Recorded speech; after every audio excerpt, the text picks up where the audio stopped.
முதல் வாசகம். உனக்கு நான் முடிவில்லாத அன்பு காட்டியுள்ளேன்.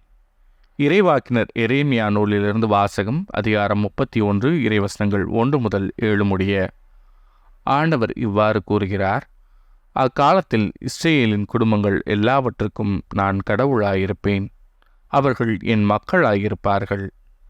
ஆண்டவர் கூறுவது இதுவே: வாளுக்கு தப்பிப் பிழைத்த மக்கள் பாலைநிலத்தில் என் அருளை கண்டடைந்தனர். இஸ்ரேலர் இளைப்பாற விரும்பினர், ஆண்டவர் அவர்களுக்கு தொலையிலிருந்து தோன்றினார். உனக்கு நான் முடிவில்லாத அன்பு காட்டியுள்ளேன், எனவே பேரன்பால் உன்னை ஈர்த்துள்ளேன். கன்னி பெண்ணாகிய இஸ்ரேலே, உன்னை நான் மீண்டும் கட்டி எழுப்புவேன். நீயும் கட்டி எழுப்பப்படுவாய். மீண்டும் உன் மேளதாளங்களை நீ எடுத்துக்கொள்வாய். மகிழ்ச்சியுற்றோர் போல நடனம் ஆடிக்கொண்டு நீ வெளியேறுவாய். சமாரியாவின் மழைகள் மேல் திராட்சை தோட்டங்களை நீ மீண்டும் அமைப்பாய். தோட்டக்காரர் பயிரிட்டு விளைச்சலை உண்டு மகிழ்வர். ஏனெனில் ஒரு நாள் வரும், அப்போது எப்ராயிம் மலையில் எழுந்திருங்கள், நாம் சீயோனுக்கு போவோம், நம் கடவுளாகிய ஆண்டவரிடம் செல்வோம் என்று காவலர் அழைப்பு விடுப்பர். ஆண்டவர் தொடர்ந்து கூறுகிறார்: யாக்கோபை முன்னிட்டு மகிழ்ந்து பாடுங்கள், மக்களின தலைவனை குறித்து ஆர்ப்பரியுங்கள், முழக்கம் செய்யுங்கள், புகழ்ந்து பாடுங்கள். ஆண்டவர் இஸ்ரேலில் எஞ்சியோர் ஆகிய தம் மக்களை மீட்டருளினார் என்று பறைசாற்றுங்கள். இது ஆண்டவரின் அருள்வாக்கு. இறைவா, உமக்கு நன்றி. பதிலுரை பாடல். ஆயர் தம் மந்தையை காப்பது போல் ஆண்டவர் நம்மை காத்தருள்வார். மக்களினத்தாரே, ஆண்டவரின் வாக்கை கேளுங்கள். தொலையில் உள்ள கடலோர பகுதிகளில் அதை அறிவியுங்கள். இஸ்ரேலை சிதறடித்தவரே அதை கூட்டிச் சேர்ப்பார்.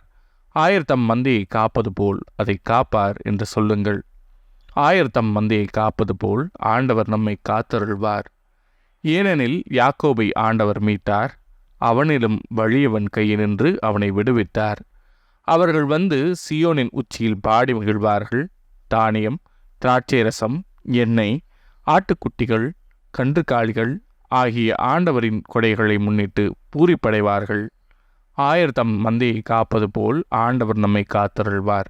அப்போது கன்னிப்பெண்கள் நடனமாடி கழித்திருப்பர், அவ்வாறே இளைஞரும் முதியோரும் மகிழ்ந்திருப்பர். அவர்களுடைய அழுகையை நான் மகிழ்ச்சியாக மாற்றுவேன், அவர்களுக்கு ஆறுதல் அளிப்பேன், துன்பத்திற்கு பதிலாக இன்பத்தை அருள்வேன். ஆயர் தம் மந்தையை காப்பது போல் ஆண்டவர் நம்மை காத்தருள்வார். நற்செய்தி வாசகம். அம்மா, உமது நம்பிக்கை பெரிது. மத்தேயு எழுதிய தூய நற்செய்தியிலிருந்து வாசகம். அதிகாரம் 15, இறைவசனங்கள் 21 முதல் 28 முடிய. அக்காலத்தில் இயேசு தீர், சீதோன் ஆகிய பகுதிகளை நோக்கிச் சென்றார். அவற்றின் எல்லை பகுதியில் வாழ்ந்து வந்த கானானிய பெண் ஒருவர் அவரிடம் வந்து, ஐயா, தாவீதின் மகனே, எனக்கு இரங்கும், என் மகள் பேய் பிடித்து கொடுமைக்குள்ளாகி இருக்கிறாள் என கதறினார். ஆனால் இயேசு அவரிடம் ஒரு வார்த்தை கூட மறுமொழியாகச் சொல்லவில்லை. சீடர்கள் அவரை அணுகி, நமக்கு பின்னால் கத்திக்கொண்டு வருகிறாரே, இவரை அனுப்பிவிடும் என வேண்டினர்.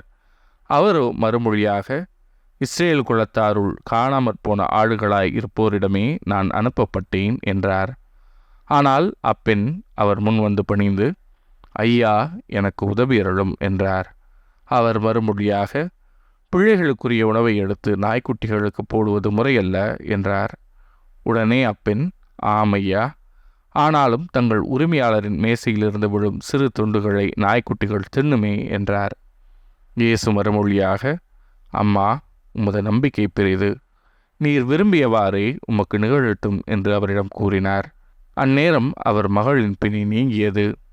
இது ஆண்டவரின் அருள்வாக்கு. கிறிஸ்துவே, உமக்கு புகழ்.